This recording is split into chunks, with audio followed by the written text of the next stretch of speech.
இன்னைக்கு சட்ட ஒழுங்கு டிஜிபி இன்னும் நிரந்தர டிஜிபி நியமிக்க முடியல. இன்னைக்கு ஒரு சட்ட ஒழுங்கு டிஜிபி ஓய்வு பெறுவதற்கு 3 மாதத்துக்கு முன்பாகவே தகுதியான டிஜிபி பட்டியல மத்திய யூபிஎஸ்சிக்கு அனுப்ப வேணும்.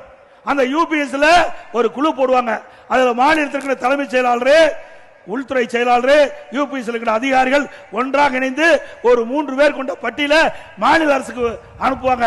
அது 3ல் ஒரு பேரை எடுத்து டிஜிபி நியமிப்பாங்க. அதுல என்ன உங்களுக்கு கஷ்டமா இருக்குது? இந்த வரைக்கும் நியமிக்கல. ஒரு பொறுப்பு டிஜிபி போட்டாங்க. அவர் உடல்நிலை சரியில்லை என்று மருத்துவமனைக்கு போயிட்டார். அந்த பொறுப்பு டிஜிபிக்கு இன்னொரு பொறுப்பு டிஜிபி நியமிக்கிறாங்க. பொறுப்பற்ற முதலமைச்சர் ஸ்டாலின் அவர். எப்படி கேவலர்! ஒரு நிரந்தர சட்ட ஒழுங்கு நிரந்தர டிஜிபி போட்டா தான் இந்த சட்ட ஒழுங்கை பாதுகாக்க முடியும். இந்த போதைப்பொருள் நடமாட்டத்தை தடுக்க முடியும். இதற்கெல்லாம் இந்த அரசு கவனம் செலுத்தல. திமுகவுக்கு ஏவல் செய்கின்ற ஒருவரை வேண்டும் என்று கருதிதான் இதை தள்ளி போட்டுக்கிட்டே போறாங்க.